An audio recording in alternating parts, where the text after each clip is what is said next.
I joke all the time with my team.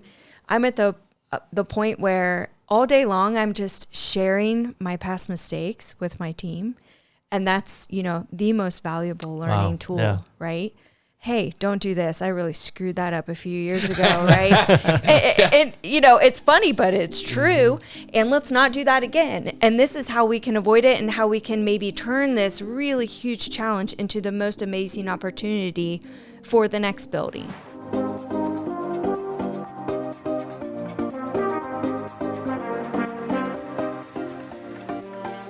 Hey everyone, my name is Ethan DeLeon, and I'm here with our founder and CEO of Small Nation, Jason Duff. Today, we're happy to have the owner and principal architect at Revival Design Collective.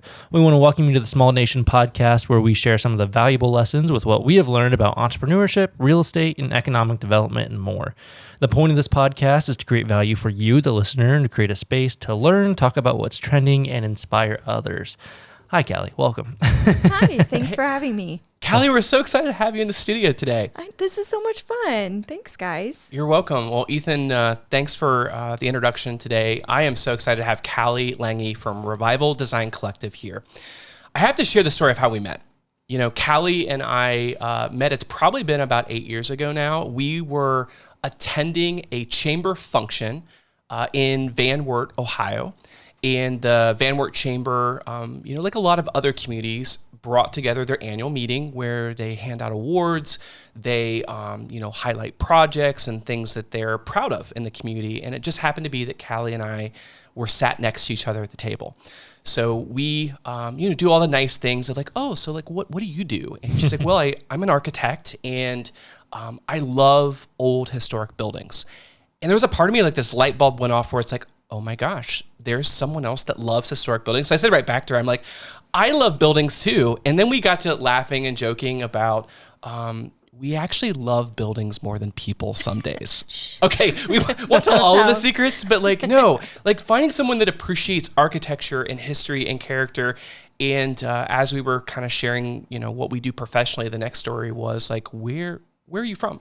Where did you grow up? And Callie said, I'm from Middle Point. Tell us about Middle Point, Callie.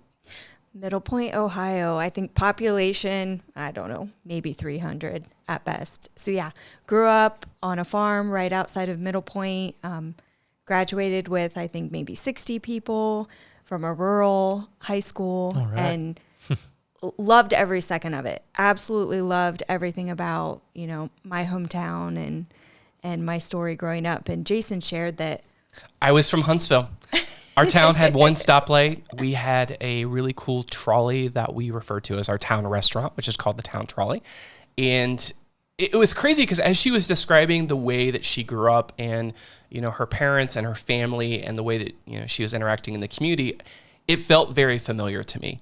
And I think that's where, when we started talking about building and growing our businesses, it was like, we love small towns and we love small businesses. And Callie has a skill that I didn't have. When I first started out buying and renovating buildings, I knew of contractors, people that had a lot of skill that, would work on residential projects. And I bought my first building. And the first thing that I did is I set out to improve it, renovate it. The building needed updated electric. Electric was old. It needed new framed walls. I needed new lighting. And so I started going to town and renovating that space, and all of a sudden I came and there was a gigantic stop work order posted on the front door. So bad. Well, listen, and this is the thing about most people starting out in real estate, especially in residential, you can hire your cousin that has got the great carpentry business. You can hire, friends and family that do electric and plumbing. But the big thing that I had no idea is that when you move to commercial, there's a whole set of building codes and rules that govern how you can do it. And when I was, learning about Callie and her business, that's something that she and her team specialize in.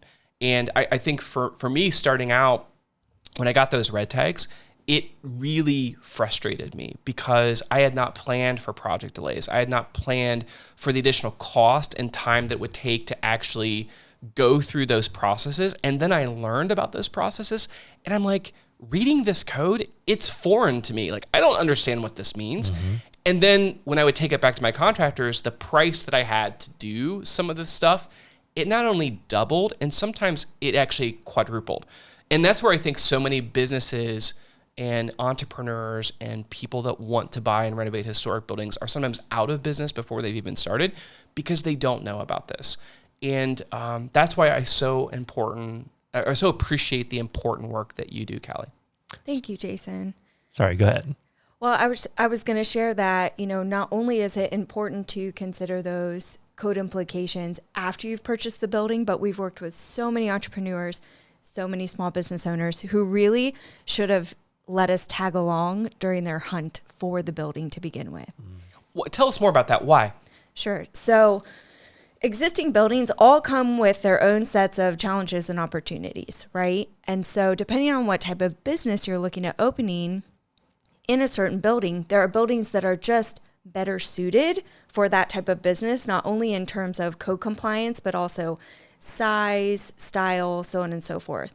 And so as you're doing that kind of hunt for real estate up front, take an architect along as well as your real estate agent, which is always helpful also, but we can really explain like, hey, I know this one is a beauty, it's in a perfect location, but you're going to be looking at having to do X, Y, Z to get that prepared to open your restaurant in this space. And that could kill the project, like you mentioned, Jason, before they even open their doors. So we could be there to suggest, have you considered that building 3 doors down that's already fire suppressed? Or it's under a certain square footage, which will allow you to do certain things and still be code compliant. Consider accessibility, right? Those types of things that, small business owners are so excited to just get in there and start working. We're there to kind of remind them, guide them, mentor them with those types of architectural and engineering decisions up front. Did you know you wanted to be an architect when you're younger? From the time I was in junior high school. All right. So yeah, taking it all the way back to good old Lincoln View, that tiny rural school I mentioned earlier. We were required, it was not an option, we were required to take what used to be called VOAG class, and then it kind of transitioned to industrial technology class, like the hip new term, right? But it was basically shop. And in shop class, we had to spend the first half of the 9 weeks in the classroom drafting. Hand drafting 3D shapes and, wow, so on and so forth. And that first half of the end of the 9 weeks ended with, we got to design our own house. And man, oh man, was I hooked. I was so hooked that I begged my teacher, please don't make me go out into the shop the second half of the 9 weeks. I don't want to make a clock. I don't need to build anything out there. I said, can I just please stay in and keep drawing houses? And he said, yes. Wow. What an incredible teacher, right? Yeah. And so he gave me, when everyone else was out in the shop, the last several weeks, he gave me design assignments and then showed me a video. I'll never forget this, on Frank Lloyd Wright, who I'd never heard of Frank Lloyd Wright. I didn't even really know what an architect was at that point. But he showed me the video, and when it was done, I was like, I don't know what that guy does, but I want to do that. And that was it. Wow. I just knew from there that. So what was next after high school for you? After high school, it was off to Ohio State University, which was a little bit of a change from Columbus, Middle Point, Ohio. Right. And I enjoyed every second of it. Earned my bachelor degree in architecture at Ohio State. Nice. Took a year off to work and learn some things in between, and then went off to graduate school at Ball State University in Muncie and earned my master's in architecture there. Wow. And then, obviously you're running your own business now, but what were your steps to get to that point? So after grad school, next comes internship. This is all just part of the process of becoming a registered architect. Mm-hmm. So, you got to work for an architectural firm, earn your internship hours, and then you can start sitting for your exams. So literally, I had a graduation ceremony on Sunday. I started my first quote unquote real job that Monday at a firm in Minster that designed primarily schools, K through 12 schools, and really cut my teeth there, learning everything about commercial design, code compliance, the interaction between architects and consulting engineers, which was something that they don't teach you in school. Imagine that. Yeah, right.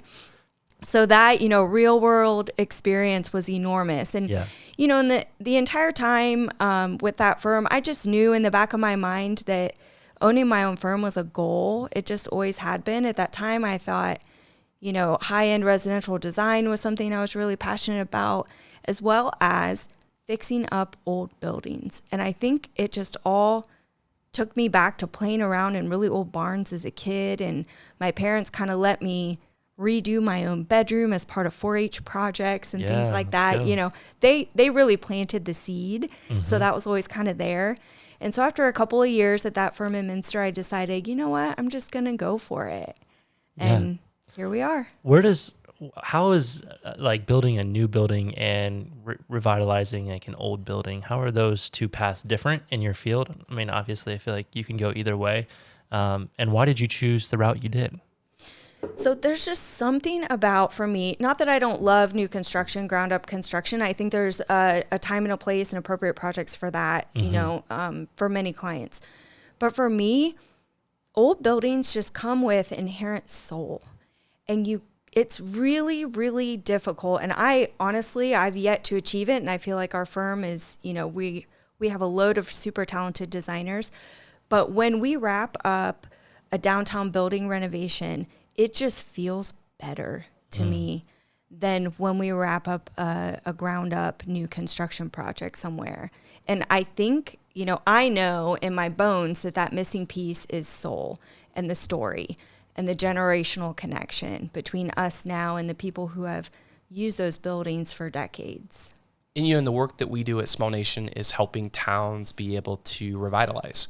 And we go into towns that oftentimes have buildings that are boarded up, that are vacant, and that are empty. And that weighs on a town and a community.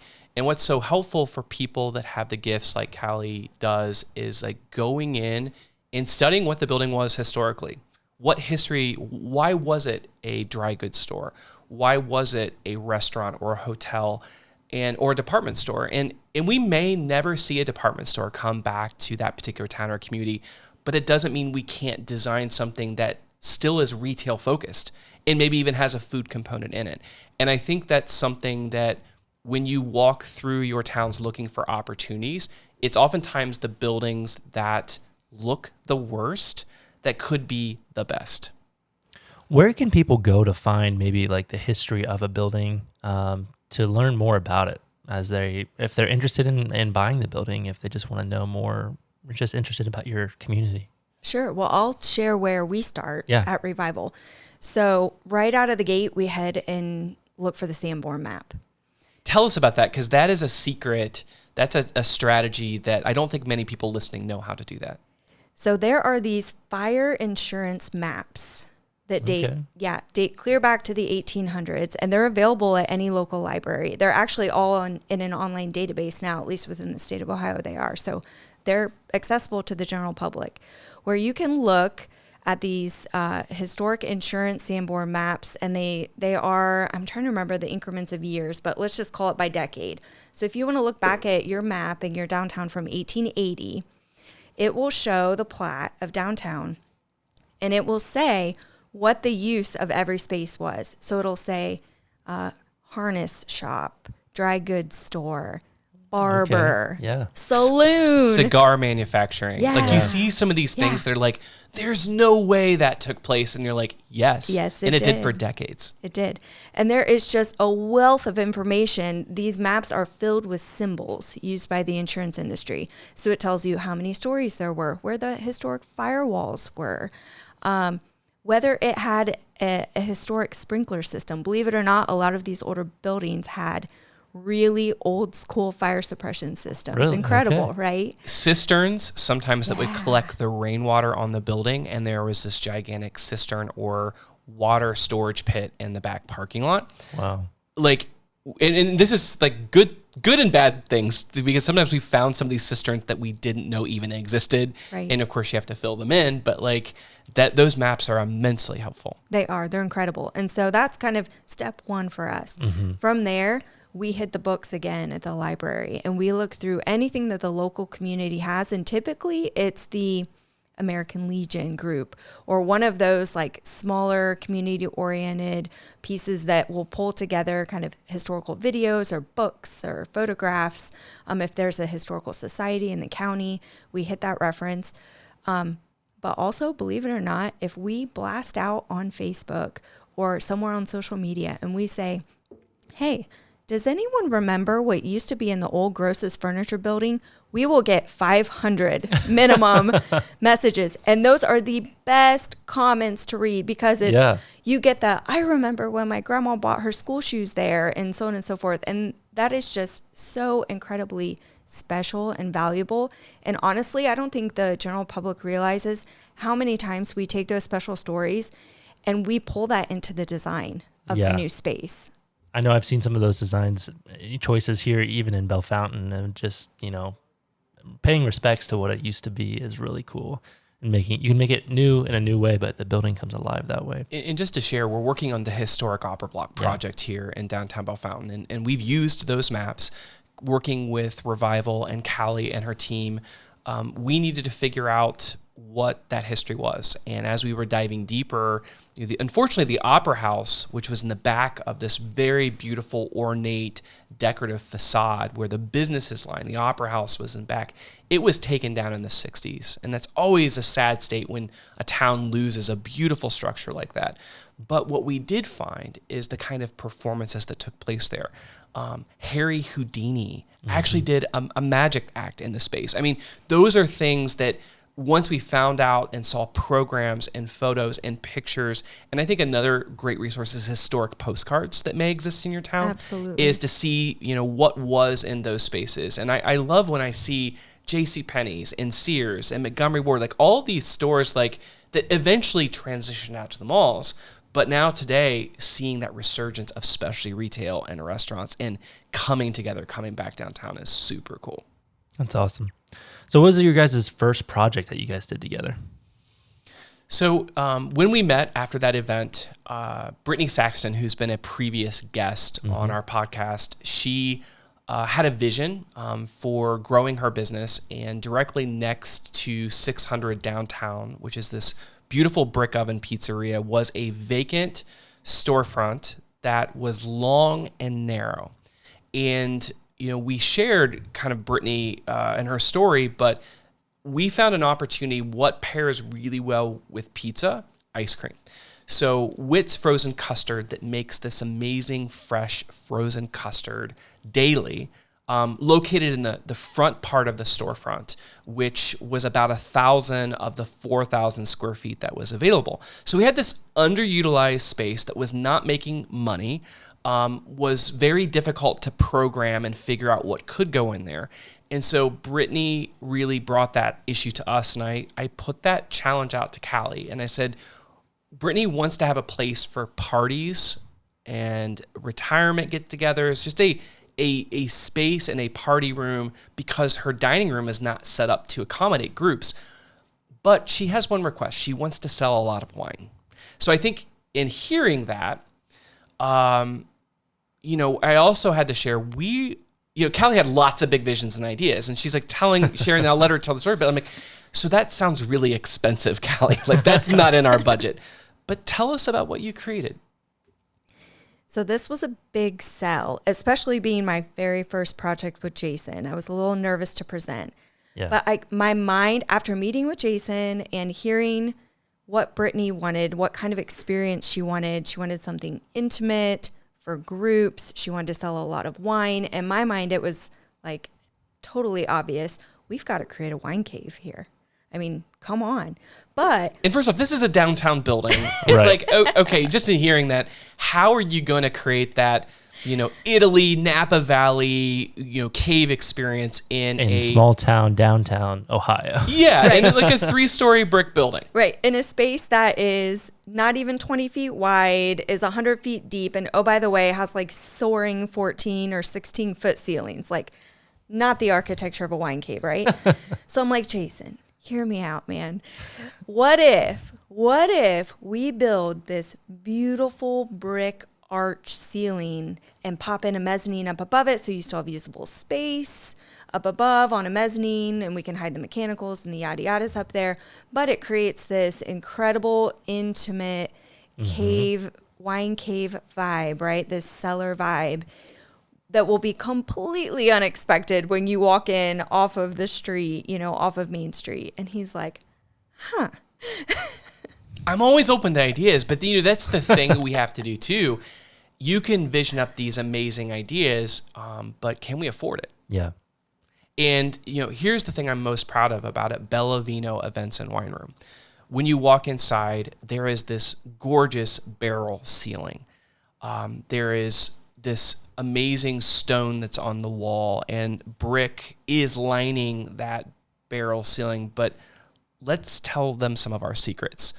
The brick ceiling that I would say 99% of people walking in don't know, but what is it? It's wallpaper. Oh my gosh. I know. Yes. But that's the thing, the visual element, I still think 99% of people, you could not tell the difference of that. And then the stone, which is this beautiful, there are browns and reds and taupes. It really is, it looks so real, but what is it? It's just a thin stone veneer. Peel and stick. Uh-huh.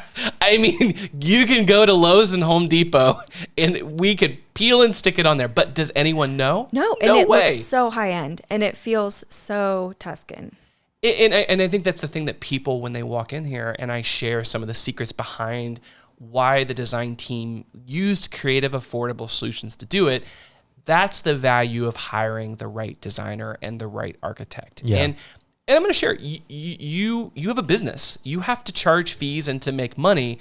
And I think for some developers that are just starting out, it's like they look at that fee and it's like, well, oh my gosh, how would I afford that? Well, let me have you ask the question, what if you don't spend the money to plan, design, and think about the end result? What's that going to cost you in lost sales? That's what, do you get that pushback a lot? I mean, I think when people think about bringing in an architect to do that kind of work, that's an immediate concern, right? So what would you say to that? I would say 90 to 95% of the new clients, new entrepreneurs who we meet with for a discovery call or walkthrough are really taken aback when we say, okay, here's kind of a standard ballpark fee for the type of project you're looking at. And the reaction every time is, well, we didn't account for anything like this in our construction budget. Mm-hmm. And fair enough, they're new to the process. It's definitely not a criticism of these small business owners, but it's something that we're trying to teach and coach and talk about all the time, that this is something that honestly, you're going to have to get building permits. You're going to have to. And in order to get building permits, you're going to have someone stamp them. We will stamp them, but we will also bring a million other positive things to the table. Yeah. For your project. And so, that we bring all of that value up front, but it is scary for a lot of our clients who, it's their first go at it. Yeah. You have to, if you want those kind of results, you have to expect to put in the investment.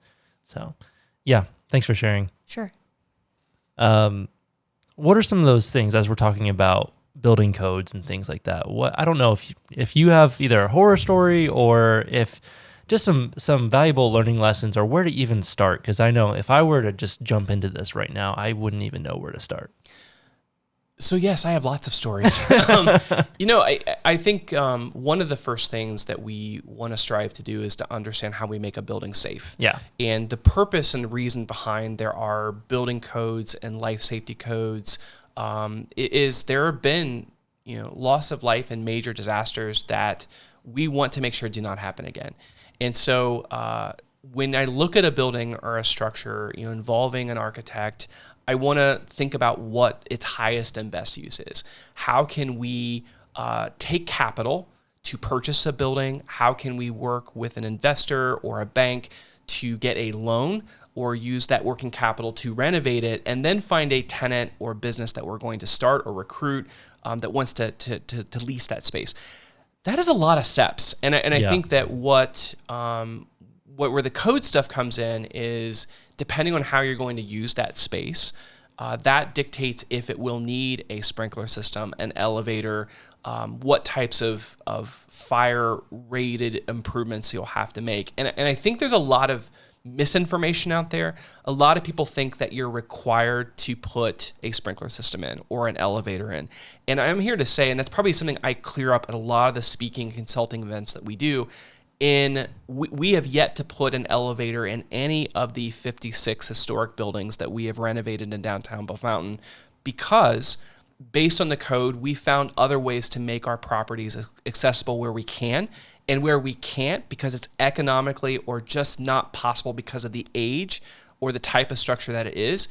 We found ways the code will allow us to navigate to not have to do that. Yeah, let's talk about that for a second. What are some of those ways? We don't have to go into the weeds all the way, but just like what, maybe give a few examples of what ways around those codes that, you know, it's just not feasible for some of these historic buildings. One of my first goals when we started revitalizing downtown Bellefontaine was how do we get more upper floor residential? Mm-hmm. And I think I had not seen a lot of other small town developers do that in typically those 3-story historic downtown buildings because I had heard you have to have an elevator. It's going to be economically not possible for, you know, by the time you put the sprinkler system in and do those things, you just can't afford the hundreds of thousands to millions of dollars that'd be necessary to do that. And I think that's when I got introduced to design professionals and architects and engineers that said, wait, you don't have to do that. There is a section of the building code that is called Chapter 34 that is designed within the state of Ohio. It's called the Historic Building Code. Callie, tell us more about that. So the Historic Building Code boils down all of the life safety and accessibility requirements that are in, you know, we'll call it the front part of the code for new builds, and it distills it down and creates ways to make historic buildings safe, right? Yeah. So it's a more, you know, a common sense version, right? There are just some things within the building code for new builds that are technically infeasible for historic buildings, and Chapter 34 recognizes that and allows for adjustments to certain portions of the code to accommodate as safe as we can get it and as accessible as we can possibly get it within the constraints of what we're working with. Yeah. What are some of those things, because you're facing some of that with the Opera Block right now, right? We are. So one example would be, let's start with accessibility, right? A lot of these storefronts are situated 6 to 8 inches above public sidewalk height, right? Which, you know, does not meet standard ADA requirements. And so we need to take a look at creative ways of making that public storefront, public entrance as accessible as we possibly can. And does that mean recessing the entry and sloping the approach up to it, which you see in a lot of downtown storefronts? Or do we create some accessible parking on the backside of the building and a nice accessible entrance on the rear, at the rear of those storefronts, which is also something that we've had to do in the past. The Opera Block being one of those opportunities. And so that's, you know, one example of if it was being built brand new, the slope of that concrete approach has to be, you know, meet a certain maximum slope. Well, if it's a historical building and we only have 6 feet to work with and we got to get people ramped up to it, what are you going to do? The code allows, yeah, you know, for exceptions, which is awesome. And we really have to rely on that heavily. Otherwise, these downtown buildings would just sit. And, you know, once we have that work that's been done, you know, Callie and the architect and the team prepare drawings. Those drawings include multiple things. There's an electrical print. There is a print that highlights any demolition. There's a print that highlights any structural changes that are made to it. There's a plumbing permit or plumbing sheet, an HVAC sheet, and then kind of an overall site sheet. So those are the kind of things that get wrapped up, prepared, and organized in your drawings. Once you have those done, you will submit that to your local commercial building authority. Sometimes that goes directly to Columbus at the state of Ohio. Oftentimes your community, whether it's your city, your county, or your region, may have a regional building authority and plan review that you'll submit those drawings. Tell us a bit about plan review, what that process looked like, and then how you can actually then start your project once that plan review's been done. Sure. So we pulled together what we call a set of construction documents that Jason just mentioned that has the site plan, the architectural drawings, structural, so on and so forth. Once that's all packaged, we send that off to the authority having jurisdiction. That's the technical term, right? Which is either the local building authority or within Ohio, it goes to the state of Ohio, it goes to Reynoldsburg for plan review. And those plans examiners, as they're entitled, those plans examiners review the drawings and they check for code compliance. And so they're ensuring that, we are not exceeding the maximum number of occupants that are permitted to be in a space, that we're meeting any fire separation requirements, sprinkler requirements, accessibility, so on and so forth. They're looking at this holistically to make sure that this building is going to be safe and usable for the general public. If they see any issues in the drawings, like, hey, I need clarification on this to make sure that you're meeting code section, yada, yada, yada, they will kick back a letter to us, the architect of record or engineer of record, and they'll say, hey, we need clarification or we need you to revise XYZ, just in kind of a list format. Sometimes we hit the nail on the head right away and there are no questions and cool, we have permits and we can move on. Sometimes we need to address those correction letter items. Once we have either partial plan approval or full plan approval from the authority having jurisdiction, then the client is ready to cut loose and hammers can swing and contractors can get to work. Then it's time for building inspections. So that's kind of the handoff in the sequence of events. The state of Ohio or your local building authority is still going to be involved all throughout construction in the form of building inspections to ensure what's being built matches what's on the drawings. And how that process works is that your contractors will go ahead and oftentimes get the framing done. So that's actually building any new walls or any new changes. And they'll keep those walls open because your electric or your plumbing will be inside of those. And so you'll call in to the inspectors to actually schedule a time for them to come out. And they'll sign off on the sign-off sheet that's coordinated with your drawings on when those certain approvals are done. Once the approvals are done, then you can start closing up walls.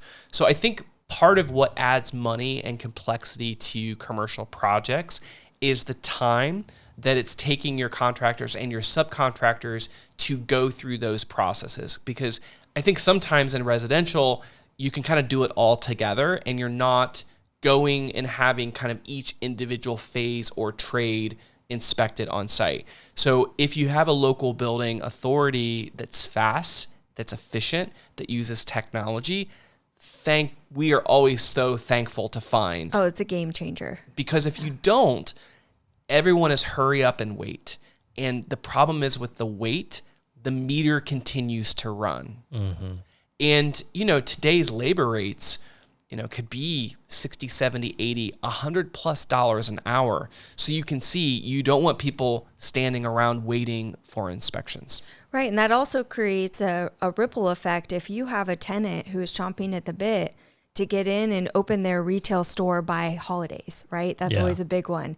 A boutique wants to be open by November 1st, right? At the very latest, so they can hit that kind of fall and Christmas sales that's going to carry them through January, February, March.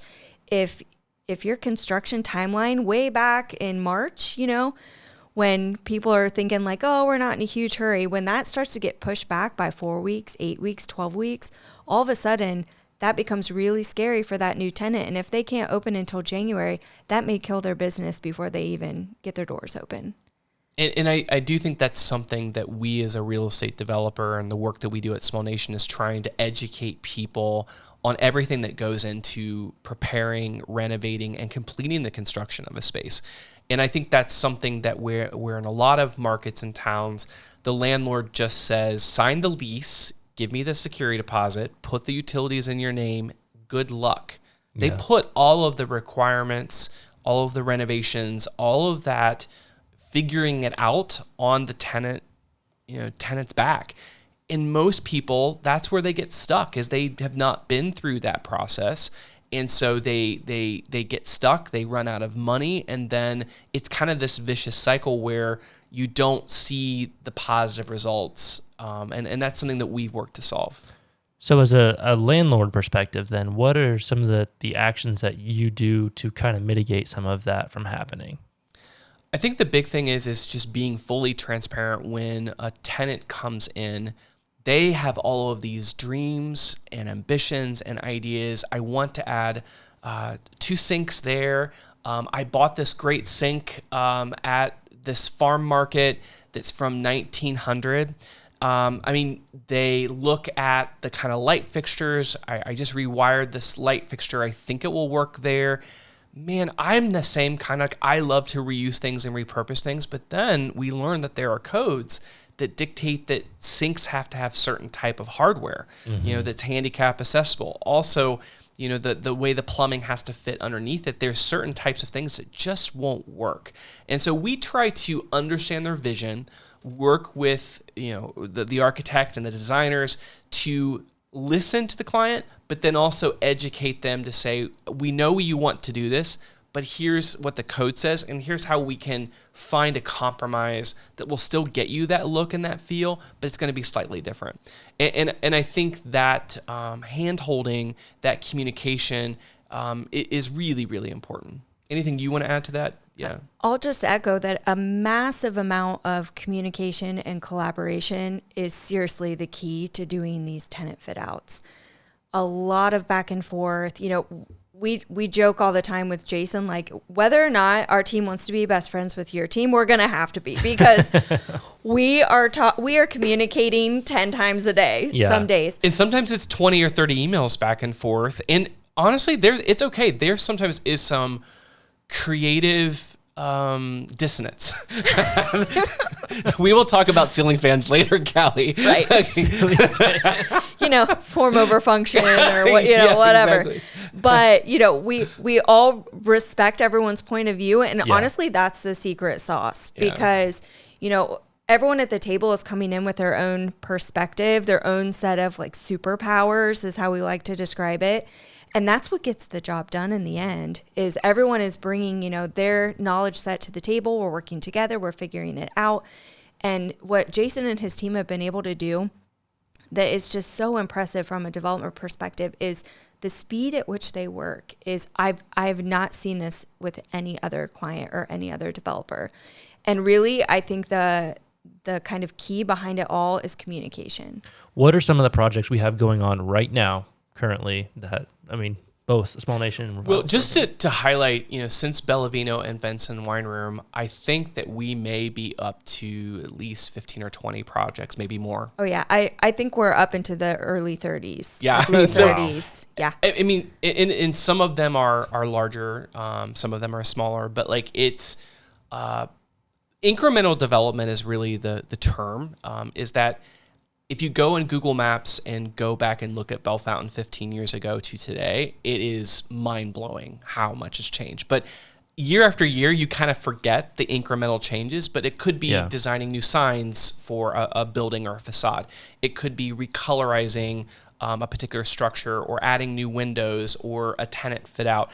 But I'm really proud. We've done some great work together. I think Build Co-work and Space, along with the Flying Pepper Cantina. I know Callie, that project was recognized with an American Institute of Architect Award. Is that right? It is. We received an award for Flying Pepper Cantina and also for the Syndicate. So that's another one. The Build Co-work and Space is our shared office and co-work facility. The Flying Pepper Cantina was a business that started as this amazing food truck and then moved to a brick and mortar. And then the Syndicate was new construction that was done next to Brew Fountain and Bellefontaine, which has been the #1 craft beer bar for the last 4 years running. Because that team was doing some amazing things from a culinary perspective, they did about a 5,000 square foot new build with a catering kitchen, beautiful bar that looks just like a newsstand right out of New York City. And then in back, it's an entertainment venue for live music. So the diversity of the projects, as you hear, is significant. And I think what we've been studying and working together, both from a real estate developer and also a design aesthetic, is what is the town missing? Yeah. And this Opera Block has been a property that I think you and we've always walked by it and said, man, goals. And it was a big one because it's 40,000 square feet. It's 3-story. And I'll be honest with you, it intimidated me. It's just so massive. It's a lot. It's just so massive. And I think, seeing how fast and how bad it was deteriorating was a huge enterprise risk for our downtown and our community. So even though it's been a heavy lift, I think partnering up with Callie and her team, just starting from one storefront and wrapping around to today, it's magical. what's it is. happening there. It's so magical that I had to claim a space for us, and we actually opened up a second storefront in downtown Bellefontaine within the Opera Block. So I think were we the OG? Were we the original? You're the OG. Yes. Yeah. Yes. And Plant that flag. It's been amazing because, we are continuing to fit out alongside Small Nation these commercial storefronts on the first floor. And we're, looking at partnering with them on doing some offices on the second floor. And we are literally right there. You want to talk about boots on the ground. Like, it is walk outside of our door and walk next door and check out that space, which has been amazing. How do you care about the building? Well, you have an office there. Right. I don't think we could care anymore. Yeah. And, love it. can I tell you, as we dug into this, the bones of this building, as much as it's scary and as big as it was, the bones are phenomenal. Like maybe some of the best. I mean, I know you travel around to a lot of historic downtowns. This is, I would say, with some of the architecture details and elements, one of the best that I've seen in the state. So many details. And not only, what I would consider kind of the big expensive moves of the late 1800s, early 1900s, but what really tugs at my heartstrings with the Opera Block is the little details. Mm-hmm. Someone loved this building. Someone thought carefully about this building, right? And thankfully, it has not really been remodeled, as we like to call it, over the years. It's been kind of left alone, which is huge. That is enormous. Maybe it wasn't in the great shape, but at least it's still there. Mm-hmm.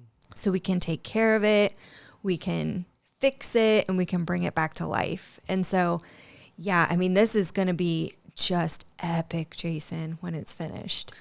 Thank you, and I'm super excited too. And I think that's one of the things that I am just processing and excited for what's next is that we've been hosting lots of groups from around the state and even some people from around the country coming to see and understand more about the revitalization that's happening here. And I think today's podcast, like you helping connect the dots of why working with engineers and architects are important, getting those construction plans together. But, when they come here, they're kind of in awe about how do you get 56 buildings? And I appreciate the compliment about speed. And just to comment on that, it is about the team that you put together and your ability to solve problems and make decisions quickly. But I think now it's taking what we've learned here and helping all these other towns around the state and around the country. And I know you're doing that. We're doing our best. Yeah. Yeah. But tell us about how you're taking what you're learning and how you're helping other towns and communities around the state. Well, it's, I think it's the same with anything, right? The more you do it, the more you learn. And, I joke all the time with my team. I'm at the point where all day long, I'm just sharing my past mistakes with my team. And that's, the most valuable learning tool, right? Hey, don't do this. I really screwed that up a few years ago, right? and it's funny, but it's true. Mm-hmm. And let's not do that again. And this is how we can avoid it and how we can maybe turn this really huge challenge into the most amazing opportunity for the next building. And so, we have kind of created this formula within the studio where, okay, guys, this is our process. When we are hired on to help renovate this downtown building, let's call it a standard single storefront, 2-story, right? 20 feet wide, 2-story, usually about 2,000 square feet per floor. All right, here's our process for going in and doing field documentation, okay? And that's our let's get to know the building day. Yeah. And this is our process for measuring and photographing. And we've just really nailed down a system. And not only has that made it easier for us within the design process, but we've really been able to streamline and kind of pare down our fee on that front end, which, any kind of economies we can pass along to some clients, awesome, right? Yeah. So, really taking that process and coaching our team on, okay, if you run into this, because by and large, these old buildings within the state of Ohio that were, built around the same time it's a lot of repetitive construction, a lot of repetitive details. And we've learned over the years how to kind of manage all of those challenges. And so being able to share that knowledge from small town to small town, developer to developer, has been really fun for us. And then just seeing the amazing community response. I mean, does it get any better than that at work? I don't think it does. I love that. And you just took the big move and risk of buying your own historic building. We did. So we outgrew our cute little space in downtown Salina. And we looked long and hard in Salina, and there just wasn't a building available that fit our needs. And so we went one little town away to Coldwater, Ohio. And we pulled the trigger on a massive 16,000 square foot tank of a building right in the heart of downtown Coldwater. It's gorgeous. Art Deco facade built in the late 1930s.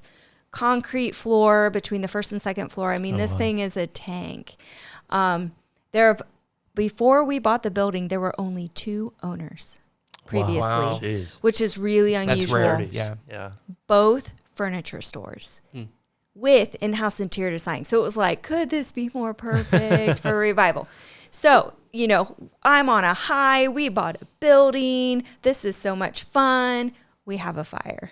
Oh, no. Like I get a text. Well, no, I'm looking on social media and I'm like, oh my gosh. Cause it is, I will tell you, one of those things that keep me up at night is when storms come in. I used to love, like I was a weather geek. I was like wanted the gigantic tornado warnings and all that stuff. Now a thunderstorm like blows through. I'm panicking because I have all these roofs and buildings and I'm worried about like what could happen with them.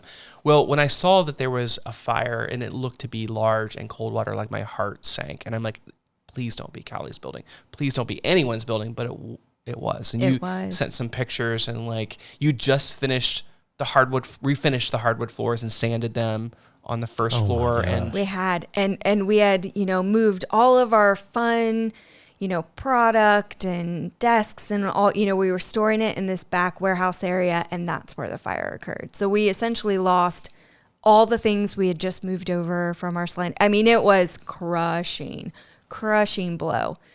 So, we're recovering from that. We're picking up the pieces and working with insurance and, planning next steps.